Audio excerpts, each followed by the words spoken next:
Hey guys, Rich from Richmond Gaming. Hope everyone is doing fantastically well, and welcome to this, the accompanying video in our latest Ultimate Guide series to the X-Men that you may have already watched. If you haven't, go over and check it out. But in this video, we're going to be covering off the Brotherhood of Mutants. You guys voted for it. 58% of you wanted to see us do X-Men versus Brotherhood, so that's what we've done. And joining me on this journey is Quinn Duggan. Quinn, how you doing? Yeah. Brotherhood good. Like Brotherhood. I think you'll struggle to find any two people playing this game right now who have played more Brotherhood than me and you combined. I think that's a fair statement. We've played a lot of Brotherhood between us. We have played a lot of Brotherhood. Like, I've played a lot of everything, but like between us, Brotherhood is definitely the biggest. Doesn't mean we're necessarily good at it, but we've played a lot. We've played a lot of Brotherhood. I'm actually the highest rated Brotherhood player in the world. This is true. Second. On long chunks. I'm second. But I'm not allowed to play Brotherhood anymore, Quinn, am I? You're not, because you're a punk-ass bitch. Because I'm a punk-ass bitch. So what are these videos all about? Well, the idea of these videos is you've gone out there, you've bought the core box, or maybe you're just looking at getting into another affiliation. Well, these videos have been put together, designed to be a really handy guide to give you some inspiration as to the types of characters, the types of playstyles you should be looking at for certain affiliations, what character packs to buy in a budget roster, and then also the sorts of things you can do when money is no object and you can just spend all of my money on boxes like Quinn does. So yeah, that's how it works. Yeah, once again, this is not how it works in real life. I wish it was. So let's jump over, Quinn, to our battle card, because this is going to contain all of the information that you need. And I want to point out one thing, first of all, and I forgot to do it on the X-Men video, but you'll see in the top right-hand corner, we've got something called Playstyle Focus. And the core of these rosters and the conversations that we have are going to focus on the three pillars of Marvel Crisis Protocol, at least our three pillars, which are attrition, support and control. So if you haven't yet, check out the video. There'll be a link in the description below and also somewhere on the page right now that goes through that and breaks that down and breaks through our process of how we look at those three pillars of Marvel Crisis Protocol. But without further ado, Quinn, let's take a look at the character packs that we are taking with us. So on top of the core box, we're taking CP42, CP63 and CP56. And with that, we're getting Magneto and Toad. Really nice combination there. Yep. We've got the twins, Scarlet Witch and Quicksilver. And then we've gone for Juggernaut, Quinn, haven't we, as our third pack. We suffer a little bit with Brotherhood in that the other pack of Brotherhood characters is the Mystique Pack, and it comes with Beast. So not as much. I do like how you just forgot Sabretooth existed. Oh yes, Sabretooth exists. Who's with Wolverine. Yeah. But we've gone with the Juggernaut. He might not be available everywhere as we're recording this video, but he's going to be available very, very shortly. Yep. We'll be talking to some of the benefits he brings. Absolute must-have, for me at least, Quinn, in any Magneto Brotherhood roster. I think he's super good. I think even in, like, Mystique Brotherhood rosters, he still has, like, a job he can do. But I guess we'll get onto that a little bit later. Absolutely.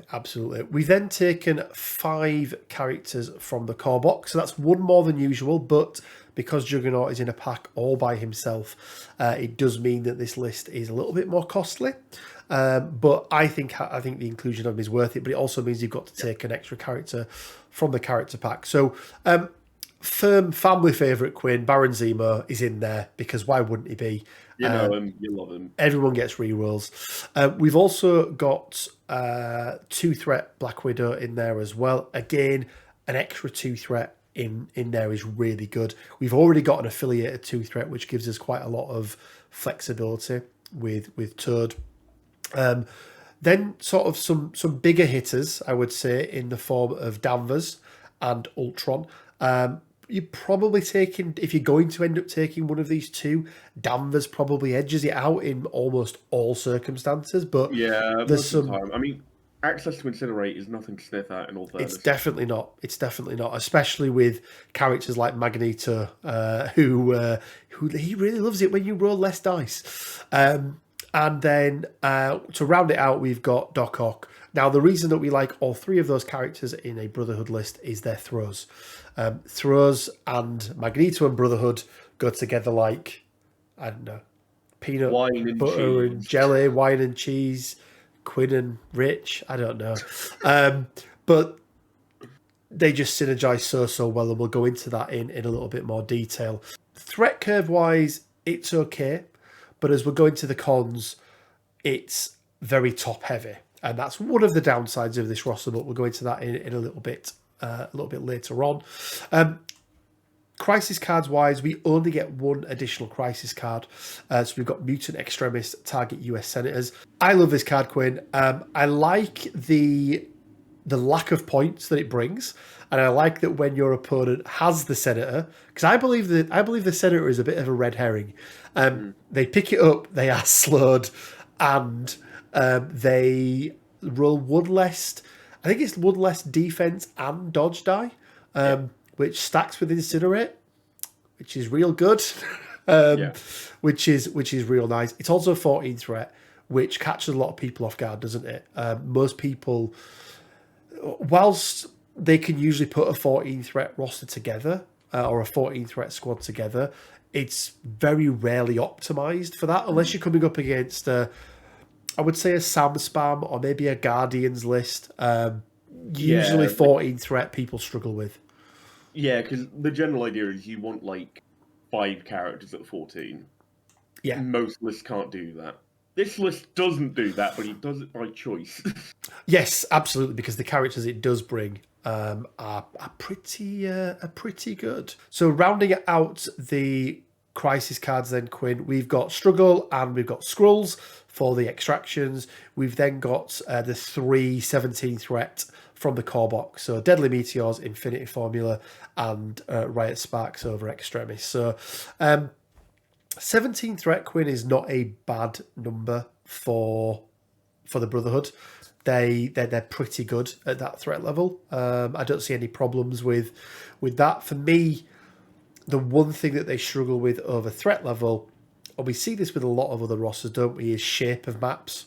Yeah. Because, and again, we'll go into it in a little bit with the pros and cons, because you're going to be playing them higher or taller in terms of the number of characters. These are really difficult to get hold of when it comes to the secures for these guys.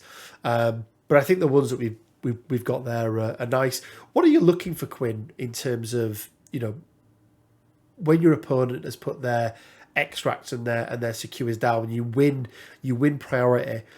Are there some extracts and secures that you would look at in your opponent and go, I really want to avoid those ones? I think Ds generally are just not the best for Brotherhood. In terms of extracts, I don't think there's any that Brotherhood particularly struggle with, but I do feel like, they maybe want to err away from things like Spider Infected that can, move them around. Because, you've got fewer characters, which means you've got fewer actions, which means that, each action is more valuable. If that move is then costing you an action to get back into place, it's not the best. Yeah, because they're a very killer list, aren't they? And you want to maximize your number of attacks you make with your characters, and having to use one of those actions to move up can be quite difficult. And I would say that's one of the things that this roster is lacking, isn't it? Is some of those support elements for some of the big characters. And again, we'll go into that, but you'll also see how we address that in the other roster. So let's have a quick look then at the tactics cards. We've got Asteroid M, Difficult to Please, 2 absolute solid choices from Brotherhood cards.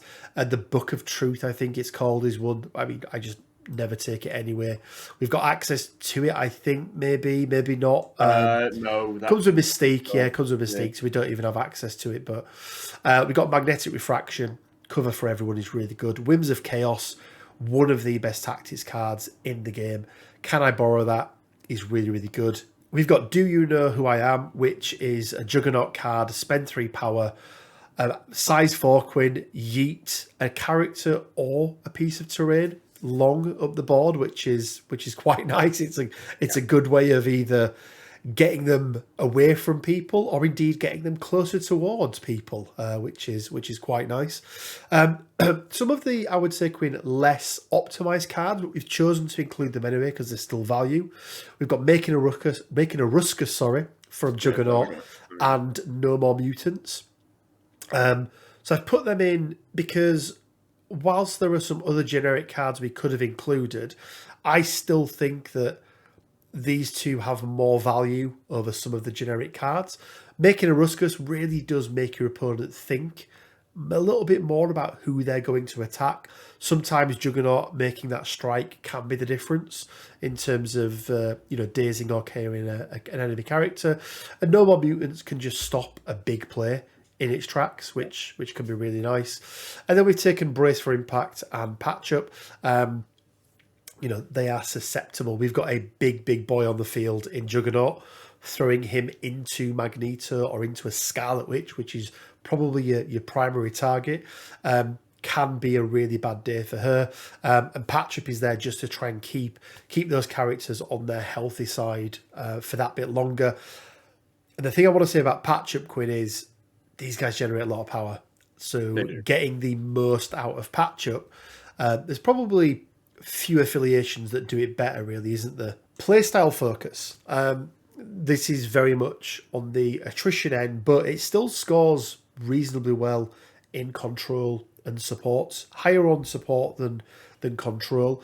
And that support really comes from Baron Zemo. And we've already said it with it, but Zemo scores 2 or 3 points himself in support in terms of what he does. But we've also got Magneto's magnetic refraction, which just gives cover to absolutely anybody, but also the leadership ability from Magneto, just dishing out power like it's candy every single turn, is quite good, to say the least. Control, we've got a little bit of control, Quinn, haven't we? We've got the Can I Borrow That with Quicksilver, which is a really, really nice extraction play. Magneto's Builder is pretty you've good. got a few character throws in there as well, which aren't to be sniffed at. But once again, this sort of diagram is what the faction focuses on, not necessarily it's not necessarily a representation of how good it is at that thing. It's more just sort of how things are skewed in terms of what they want to do, right? Yeah, absolutely. So it's a far more attrition-focused list, and that attrition is most definitely in the direction of hurting your opponent as opposed to outlasting your opponent. Let's go into then the pros and cons, Quinn, starting out with the pros. And the first thing I want to bring up, because I don't think, at least in my opinion, there is any other affiliation that does this better. CS maybe has a shout at it, but the synergy between the characters, the tactics cards, and the leadership ability. We've got so many throws that all just generate power. So if people don't know how Magneto's leadership works, you destroy a size 3 piece of terrain, you generate 3 power. Now, each character can only gain 1 power from that ability per turn, but it leads for some really great plays. Less turn 1 plays in this than what we'll see in the other roster, but definitely being able to generate some power, turn 1 for characters to then start doing big spenders much earlier in the game than what you would normally be able to do. Zemo a turn 1 charge, Quicksilver a turn 1 speedster long move for free. There is still turn 1 plays with this. It's just that they're less common. Yeah, absolutely.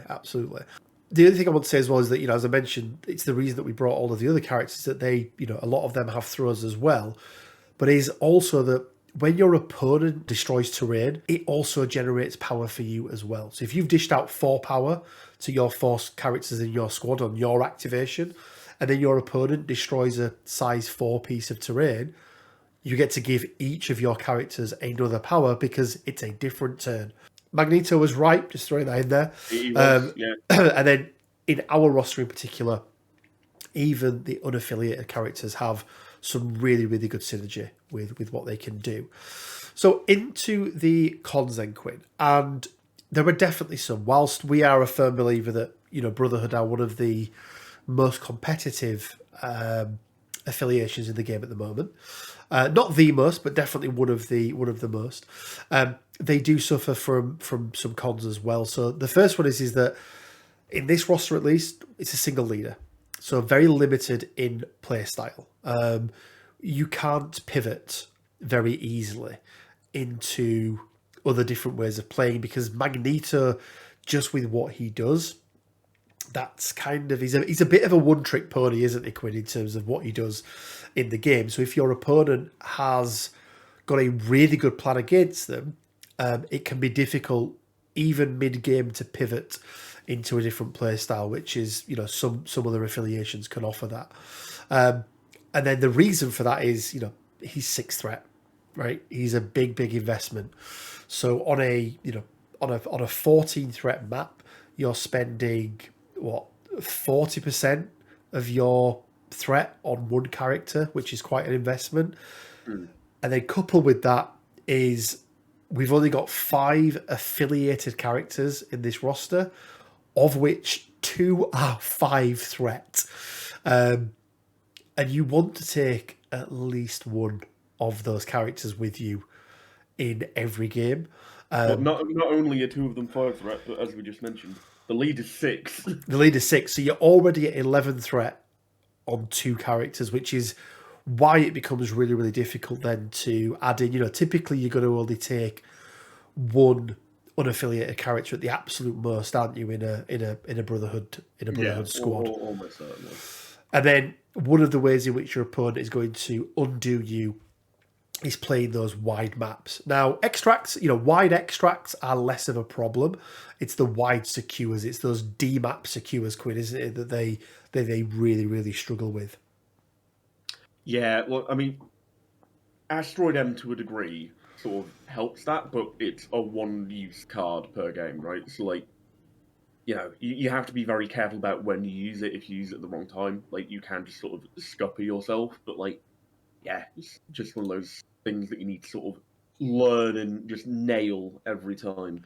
Yeah. The other thing I'll add in here as well, and something you want to try and avoid, are high-scoring scenarios.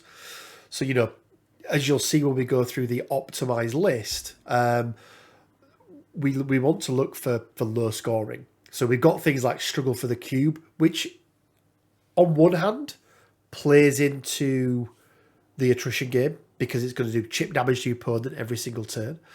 But on the other hand, that's 5 VPs that are available every single turn. You'll notice that we took out Spider Infected on here because at least with the Cube, Quinn, you can hold more than one. But the Spider Infected, usually on a Brotherhood roster, you're not going to have 5 characters on the board at 17 threat. So, maybe you squeeze it in if you're using an unaffiliated 2 threat, but it's going to be real difficult. So you can't even if you daze your entire opponent, you can't even then pick up all 5 objective tokens because you just don't have enough characters to be able to do so. So that's just another thing to watch out for as well. Let's have a look, Glenn, Quinn, at the packs that we've used. So we've used CP1, obviously, CP42, 56, and 63. Now, 2 of these packs are quite a bit more expensive, which brings this total to $234.80. Juggernaut's expensive. $50 for Juggernaut. He's part of a newer wave where we've seen a price increase on those sort of big characters, but yet not on the smaller ones, so it's a bit strange, but he's a bit more of an investment. Is that he has a specifically molded base as well? He does, yeah, he does have that molded base. He's also got his arm. He's got 2 options as well for his arm, hasn't he? Yeah, he can have the lamppost. I mean, with also a big chunk of plastic. Yes, yeah, absolutely, and that has affected our overall score because we do take into consideration the cost. And speaking of cost, then, Quinn, let's go into the final 4 parts of the roster, starting with the cost. And we ranked every other budget roster at $1 out of 5. This goes to 1.5. and it's purely because of not only the costs of Magneto and the costs of Juggernaut packs. That does bump it up somewhat, but it's also then the fact that you're only getting 5 characters for your money as opposed to 6 characters for your money. And I think that we have to mark it down almost on that side of it. Difficulty, Quinn. I'm going to put this at a 3 out of 5 difficulty to play. It's fairly straightforward in the mechanics, but we've got 2 more complex characters in Juggernaut and in Scarlet Witch in terms of some of their mechanics.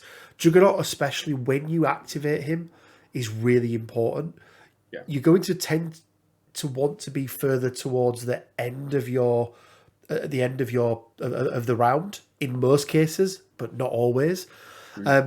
I also think it's difficult, Quinn, to actually decide which characters to take in which scenarios, because a lot of them are interchangeable. You've got on lower threats, you're going to take Scarlet Witch or Juggernaut, and there is no hard fast rule in terms of if it's these 3 maps against these 2 affiliations, it's Juggernaut. If it's this, then it's Scarlet Witch. It's really going to be against what make you coming up against. If you're coming up against Convocation, Juggernaut. Right, that's it's a really easy one, but outside of that, it's a little bit more difficult. So understanding your characters and where they fit and their strengths and weaknesses, so it needs a bit more work to understand that side of it. Adaptability, Quinn, I've only given it 2 wilds out of 5. Yes, some characters are interchangeable, but single leader. High threat cost for that single leader really does pull it down quite a bit, doesn't it, in terms of its adaptability? I mean, they know the maps that they want to play on. Typically, those are clustered ones, which you don't actually get real access to in the core box. Like, the best thing you get is, like, meteors, right? Yes, yeah. And like, being stuck with riots isn't the best, especially with, like, the new system of crisis selection where, like, you have basically no agency other than secure or extract, and even then, half the time you don't have that. Yeah, it can be a struggle. Yeah, it really can be. It really can be.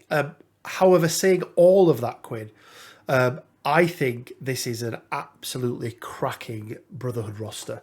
To the point where I think of all the rosters we've done so far for the budget ones, I think this is the most competitive. I think you could turn up to an event and be competing to be in the top 4. I think with this roster, it's really really good. Especially at a 4-man event. Especially at a 4-man event, yes. So overall score for this roster then, guys, is 6.7 out of 10, which I want to say, Quinn, makes it the highest scoring budget roster at the moment that we've done. I want to say off the top of my head, I think it is. Yeah, it definitely is. It definitely is.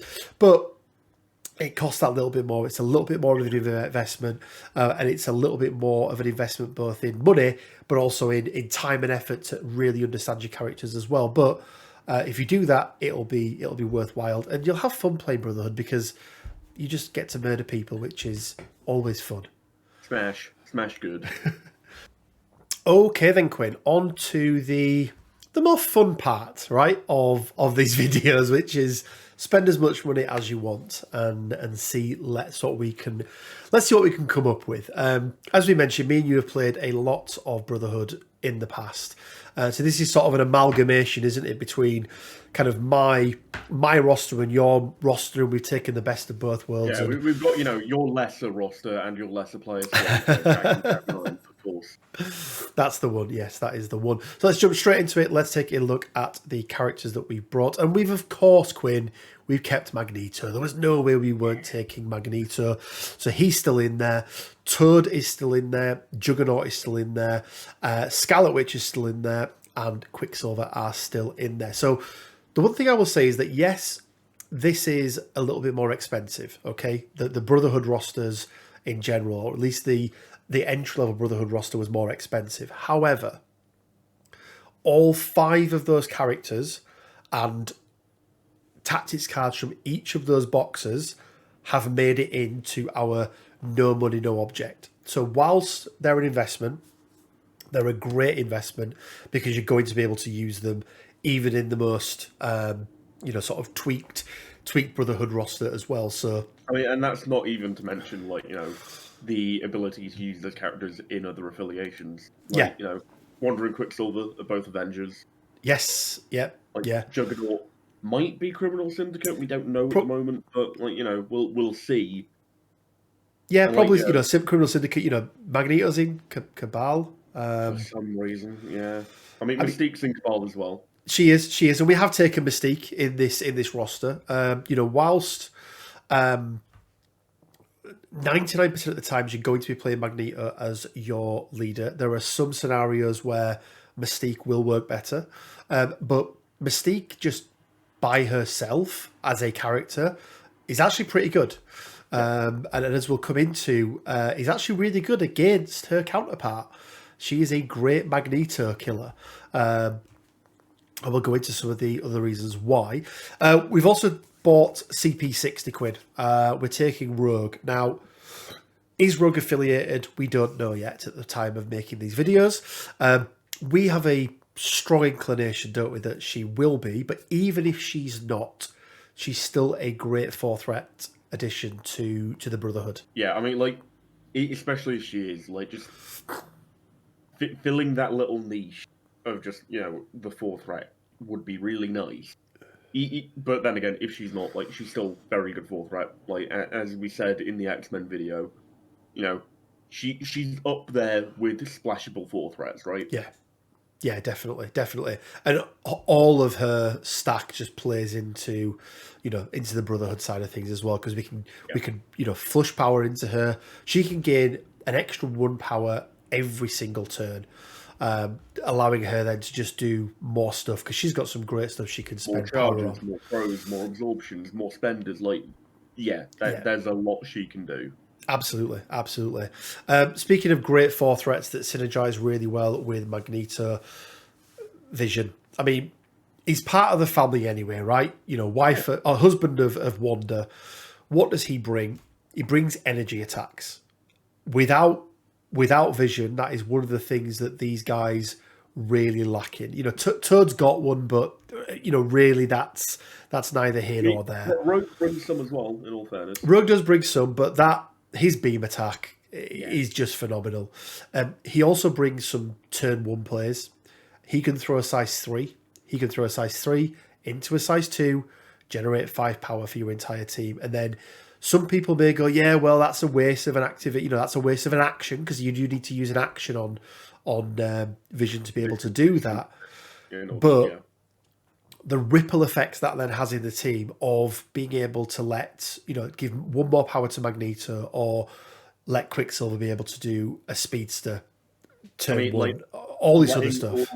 Allowing all of your affiliated characters to be able to pay for Asteroid M round 1, potentially. Yes, absolutely huge. Yeah, absolutely huge. So some people are naysayers and say that it's not worth the action. I say nay, because I think it absolutely is.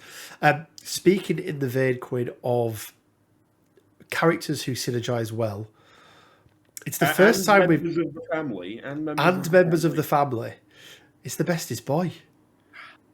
Oh, I love putting the bestest boy in rosters, because he's such a good boy. CP35, 3-threat Lockjaw. This is another character, Quinn, that I think people sleep on a little bit and don't really see his full value, because he's got 1 attack that's not the best, but it's everything else he does. So what can he do? I'm just going to run you through a scenario. Turn 1, okay? Turn 1, this is what you can do with Lockjaw. So turn 1, you activate first, you activate Lockjaw. Or second, you can activate second, but you go, it's your turn, you go with Lockjaw. You make sure that you've deployed him within range of a size 3 and a size 2 building. You also make sure that Magneto, or another character, but typically Magneto, is within range 2 of Lockjaw. To give him head pats, because he's a good boy. Yes. So when Lockjaw activates, he gains 3 power, now putting him on 4. He can spend 3 of that power to throw a size 3 building into a size 2 building. giving everyone on your team 1 power, including himself. Oh, So he's now back to 2 power, okay? He can then use that 2 power and his first action of the game to teleport anyone within range 3 from where they are. Which, when you're Magneto and you want to murder people and you only move short, that's real good. That's like a move and a half for Magneto, isn't it? I think with a range 3, but maybe even almost a double move. because of his base size, it's more of a move and a half. But it's real good. It's really, really good. And then you've got one more action then to move up. You know, typically you move up to secure a back point or something like that. And that's, you know, Magneto now range 3, further up than what he was before, plus his base size, which is what, range 2 or whatever. With 2 power is quite a scary thing for your opponent. So with 3 power. Sorry, with 3 power, yeah. I think it's also very important to talk about the fact that, you know, that isn't all of Lockjaw's utility. Like, Absolutely he not. isn't just a turn 1 piece. Yes, he's exceptionally strong in setting up turn 1 plays, but, like, later on in the game, once, like, you know, your opponent's, say, trying to control Magneto and send him away from the fight to then make it, you know, so he has to waste actions walking back in, Lockjaw can activate, woof woof, I'm the goodest boy, teleport back in. Yeah. And undo, like, 2 or 3 control effects that your opponent has put onto Magneto. Rounding off, though, we've taken Zemo. You're going to see Zemo pop up in a lot of lists. Zemo just does Zemo things, which is good. Especially in, again, Ross as well, we've got triggers. You know, Scarlet Witch. She already has more chance of hitting you than not. And with Zemo, that just gets even better. You know, because also, you know, there's never a situation with Wanda where you can't re-roll something you want to, because her skulls are good, and even though you can't modify them, you wouldn't want to. No, exactly that. Let's take a quick look then, Quinn, at the crisis cards, and we have completely departed from the core box. So we're taking the 14 threat Mutant Extremists. We've got the 18 threat Fear Grips, 20 threat Alien Ship. For the Secures, we've got Mutant Madmen, you've got Demons Downtown, and then the brand new one, Intrusions, open across City. Let's just pick out a couple there, Quinn. First thing is that a lot of those play into the strengths of Brotherhood, right? Yeah. Demons dish out Incinerate to everyone. Dish out Incinerate, it's an E map, it's low scoring, it's really just one of the perfect map, crises for Brotherhood. Yeah. Alien Ship, single objective. You get that onto a Juggernaut or even a Magneto with magnetic refraction up, and it's real hard to take them down. Fear Grips, all of these characters love hammers, Quinn, don't they? Yeah. You've got the really nice thing with a large base on Juggernaut that he can actually pick the hammer up without having to move up and get it first of all. It is also important to mention that if you do the same thing on demons, you can set yourself on fire before the game actually set yourself on fire. Yes, this is very, very true. So make sure you don't do that. So yeah, real good synergy. Intrusions. Also, one more thing to mention: there are situations where you will want to be careful as to which of your characters are holding extracts. Yes. In terms of being able to be teleported by Asteroid M. Yeah, absolutely, because Asteroid M restricts you that you can't be holding an objective token. Is it you can't be holding an objective, or do you drop it? I think you can't be holding one, can you? Yeah, one of the two characters not holding an objective. So it's not like you can't even play it and drop it. You just can't play it if you've got an objective token. So yeah, that's one to watch out for. But such good synergy. I was going to say, Quinn, Intrusions. You know, if you spent your Asteroid M, it's a great way of getting around. And for the one damage it costs a Magneto to get him from one side of the board to the other, it's well worth it. If it comes off. So really, really good synergy. The reason we put Mutant in there as well is it's a flip. And as you've already mentioned, we're going to be playing fairly tall in these games. So having flip secures that we don't have to worry about being there just helps really, really as well. That, and typically you're going to have a power advantage over your opponent because of your leadership, which means that you have, more leeway in order to be able to pay to flick the actual, tokens compared to your opponent. Yeah, absolutely, absolutely. And quite often multiple tokens in one activation for some characters, right? If Quicksilver's a great example of one that can run from. If he's not holding an extract and he's loaded up on power, can hit 3 of them. Yeah, absolutely. Tactics cards then, Quinn. Oh, we've kept Asteroid M, Difficult to Please, Magnetic Refraction. Can I borrow that? The Whims of Chaos, and Do You Know Who I Am? So once again, guys, the value of those packs. Okay, 6 tactics cards are staying from the packs that we bought. Tactics cards that are new, then we've got Deception, which comes in the Mystique pack. If we're playing Mystique, this is a great card to have with us. Indomitable, we've just spoke about how we can be a little bit undone by throws on Magneto. Now, throws off the back end of attacks are not going to be a problem for him. And one of the mechanics you want to try and keep hold of in the back of your mind a little bit is that you really always want 2 power on Magneto. That's kind of his baseline, because you spend that, you get extra defense dice, plus it means you can't be pushed or thrown. But if you're coming up against a Hulk or something like that who can just yeet you across the board, Indomitable is a great card to be able to stop that.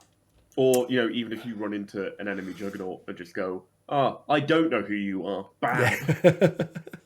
And then lastly is Brace for Impact and Med Pack. We had Brace in. I think Patch Up gets upgraded to Med Pack. You can just play it on yourself, which is... Yeah, being able to play it on yourself is really important in this list because, if you're forced onto a D, you're probably not going to be standing around each other very often because you're a taller list. Yeah. I would say, Quinn, I think that Brace for Impact, I would say, is quite interchangeable depending on who you're coming up against. Yeah. I don't mind a bit of rivals, right? Rolling less defense dice. I also don't mind field dressing. We've got some big characters that they can use it. I also do still like Patch Up because, if you're investing Patch Up and Med Pack into a Juggernaut, for example, he's going to be around for a long time. He is. He's sticking around, isn't he? So, and again, power generation on these guys is not an issue. So you're going to have plenty of power to be able to play it. So Quinn, on to the playstyle focus, and we are just doubling down on everything from the first roster. Blood for the blood god, skulls for his skull throne. So these guys are attrition, and they're amazing at it. They're actually really, really good at the other things. So they're really good at support. They're really good at control. They just have less of it. But what they have is good. Just to reiterate, this is what they are skewed towards. This isn't necessarily a representation of how good they are at each thing. Comparatively, they're much better at attrition. That doesn't mean they're bad at control or support. No, absolutely not. Absolutely not. And actually, I would say, the support they've got is good. The control they've got is real good. Quicksilver's isn't, it's a tactics card. It's not, it's not as good as Miles or as Black Cat or as Enchantress.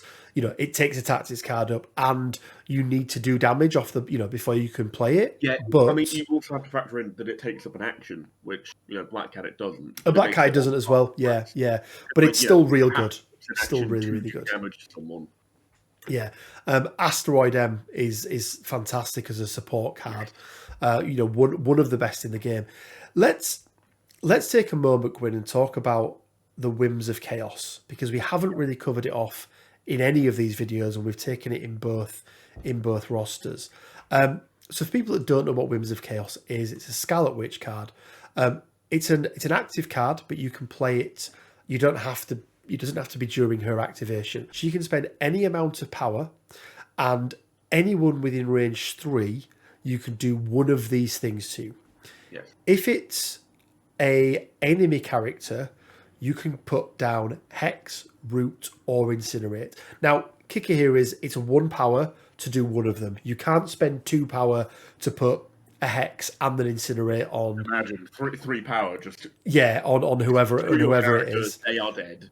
But being able to just hand out those conditions and three of outside of Stagger, three of the best conditions in the game, Quinn. Especially when it comes to defensive debuffs.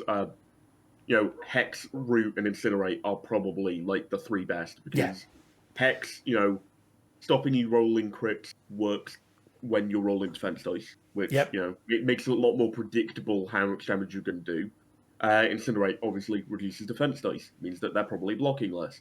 And then Root, it's a little bit more out there, but it makes defensive superpowers cost more, potentially disabling them entirely. Yeah, absolutely. It makes that bottom half of the card so much more expensive, and as you say, more predictable and far less likely to spike. Right, that's the thing. By cutting off those crits, just far less likely to be able to spike. And then for Scarlet Witch herself, and then for other allied characters, you can either heal them for one, so remove one damage, or remove one special condition, which can be amazing in this game because it's not Wanda's activation. If Wanda is staggered, you get to remove that stagger off her for one power and off Magneto and off whoever else has got one. Bleed is a special condition that works particularly well in this roster because nobody's immune to it, with the exception of Vision. But it just chips away at Magneto. Yeah. It's very, very unlikely that you're going to want to spend an action to shake Bleed on Magneto, or in fact, Magneto, Wanda, or Juggernaut are not going to want to shake Bleeds. This is a great way of just being able to get rid of them. So yeah, I really, really like that card, Quinn. It's it falls into the support, into the control, and into the attrition piece because it just covers all three. But one that's definitely worth mentioning there. So pros, let's have a quick look through these, Quinn. Even more throws. More throws is good. I think with this list now as well, we've also got a lot of character throws. In the previous list, we had some, but very few affiliated. In fact, I think no affiliated character throws because they were coming from Doc Ock and Marvel, I think. You do have Do I Know Who I Am, and you do also have Juggernaut's flip side. You do actually, yes, that is correct. It's something of Sitarak. I can never remember what it is. I know it's not Ferocity. It's not the Crimson Bands of Sitarak, is it? No, that's Stranger's Fender. Oh, it is, yeah, it is, you're right. But yeah, so more throws is more good in this list. We've already gone through the turn one plays with Lockjaw. It's really, really good. Don't underestimate how that positioning can be really, really good. And Quinn, I've got to say, huge damage output. Absolutely huge damage output in this roster.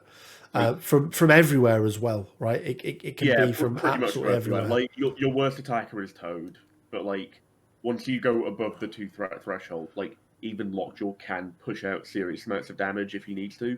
Yeah, he's really good. I mean, even Toad, right? You get a hammer on him. We've not spoke about some of Toad's plays, but you get a hammer on him and it can be really good. He's got some really nice extract play as well. Also, if that you can be really good. Stick acid on someone, as his first action, he sets himself up, right? He does. If he needs to punch people, he's a self-contained unit. Yeah, he's pretty good. Onto the cons. I would say, Quinn, one of the things that we've probably neglected a little bit in this roster is we've definitely optimized Magneto. Yes. We have maybe neglected Mystique somewhat in this roster. I could very much see, if Rogue ends up being affiliated, I could very much see potentially dropping Vision for, another 3-threat. In order to sort of synergize with Mystique a little bit more, be able to go a little bit wider, but that is very much dependent on Rogue being affiliated. Yeah, I do agree. I think maybe a 3, even a 2-threat is there's Bullseye. Options, right? There's options. But Bullseye is not a bad choice. So yeah, definitely plenty of options there. We've already sort of mentioned it And I would say, Quinn, the biggest weakness of this list is probably coming up against a spam list. You're playing 3 wide, 4 wide against 7. And whilst you can win, it's going to be one of the more difficult matchups, isn't it? It's definitely an uphill struggle. Yeah, it's going to be really difficult. And then the last one I've put in, Quinn, for cons may seem a bit backwards, but we have so much choice in good tactics cards. It's probably the thing I struggle most of in playing Brotherhood is like, which tactics cards do I include in my roster? And then once you've done that, what do I include in my 5? Because there's so many good ones. Sort of like formula for it is, if you have Magneto, you take Refraction. Absolutely. And then like you're typically gonna fit like between 1 and 2 restricteds into your list. Probably Medpack over Brace if you pick 1. Yeah. And then you've got like sort of 3 slots for charactery type ones. So like, if you've got Juggernaut, you're probably doing you know who I am. If you've got one Asteroid M's probably Quinn. Asteroid M's definitely going. So it only leaves 2 slots then for. I mean, Whims of Chaos if it's Scarlet. Which do you know who I am if it's Juggernaut? So that's 1 slot. But like potentially, if you've got Juggernaut as well and not Wanda, probably Indomitable just for that little extra layer of like security. Yeah. It's difficult, isn't it? That's one of the harder things in this roster is working out which to take, and a little bit like the previous roster is, there's no hard fast rules. We can't say to you guys, if it's this, play these tactics cards, because it's very much in the moment in terms of what you're going to be doing. Yeah. Also, it's all subjective, right? The way Rich and I play Brotherhood may be very different to how you play Brotherhood. Absolutely. Absolutely. Variety is the spice of life, as they say. This is very, very true. So lastly then, Quinn, let's go on to the packs that we've used. And as always, we're not going to reel off the entire list because I think we got up to 15 packs on this one. I believe making it the most packs that we've used in any single roster so far. But coming to a grand total of £674.25. So definitely not cheap. This is no, it's not. this is an investment to say the least. But want to point it out once again. You're not going to spend this much money on them. First of all, you can reduce that by buying from a local gaming store. If you are based in the UK, why not check out Elysium War Games? There'll be a link down in the description below. They're a sponsor of the channel. Ellis and the team there have been fantastic to me. They support me in helping me put this content together. They were also a big sponsor for the charity event that we did as well. So if you're in the UK, check those guys out. Again, we've also taken crisis cards that are, I want to say Fear Grips, Quinn, is a crisis card that we spent $40 on. Intrusions is another one. Anything from that. Alien Ship we spent $25 on. So we've I think in total we spent about $200, maybe more, on just crisis cards. Of which could be eradicated by putting in some of the generic ones from the core box. So, again, guys, don't take this as if you want to be the best player at Brotherhood, this is the list you have to take, or this is how much money you've got to take. See it as stepping stones. Yep. Buy the core box, and if you really, after you've done the 3-box thing, if you really then want to add to your Brotherhood roster, pick some of these characters. I would say a great one to start with is Lockjaw. I think of all of these extra packs we've bought, I would point people in the direction of getting Lockjaw. Yeah, and also first. Like another thing that I kind of want to just bring attention to is, sure you might have bought all these things for this faction. You can still use them in any other faction in the game. Absolutely. Yeah, they're not a one and done. It's not like other games where things don't work with everything else. All of these characters can be played, whether they're affiliated or not, in any other affiliation as well. So, and the majority of these cards can also be used in other affiliations. Yep. Yeah, I mean, with the exception of Asteroid M and Difficult to Please. Every other one of those cards are unaffiliated, which means that if you take Scarlet Witch in Midnight Suns, she can take Whims of Chaos. Oh, I quite like that idea, by the way. just saying. I mean, Suns have their own 5 threats. They do. They most definitely do. Quinn, let's go on to the last 4 parts of the video then, and that is starting with the cost. And this one is costly. This is the most expensive list we've put together so far. Not only does it use the most packs, it also really doesn't get the most value out of the most packs as well, I think, in terms of extra things that we've taken. So I've put it in, Quinn, as $4.50 out of 5. Again, there's a way to be able to bring that cost down, but just on this list that we've done, that's what it's coming in at. Difficulty, Quinn, I've gone with 3.5 out of 5 skulls. I think if we take it as using that 3 box as the entry point, and then this is the next sort of step on from that, there's not too much more to learn. No. Really, what you want to be learning is placement. Placement is so important in this game, especially that early placement. Making sure that you've got the characters on the right side of the board, making sure that the order in which you're deploying your characters, I think, is really important to make sure that you're maximizing who can go against what, because you don't want Scarlet Witch going into, a heavy Mystic attacker, because they're going to have strong Mystic defenses. You want them going in at those characters with lesser Mystic defenses, making sure that turn 1 play for Lockjaw is set up correctly, so on and so forth. So I think it's a little bit more complex, but not too much more. Adaptability, we've gone for 3 wilds out of 5. It doesn't really change too much, but you do have far more options, I think, at threat levels. Once again, your crises are a lot more catered to what you want to be doing, which is, it's an important factor with any list, right? Yeah, absolutely. It does definitely play into it. And then rounding it out then, Quinn, with the roster score, it is an 8.8 out of 10, which is strong. I don't think it's going to be the strongest roster that we see and that we put together, but of the ones that we've done so far, I would say, Quinn, this is definitely going to be the most consistently competitive roster that we've done so far. For me personally, it's probably the most fun roster to play as well. I do love me some Brotherhood, but I have to get that out of my head because I'm not allowed to play them anymore. We will. Hear that, Rich. It's the world's tiniest violin. It's the return of the world's tiniest violin. We will be putting these rosters through their paces as well. So at some point this week, me and Quinn will be playing a game. We'll do it live.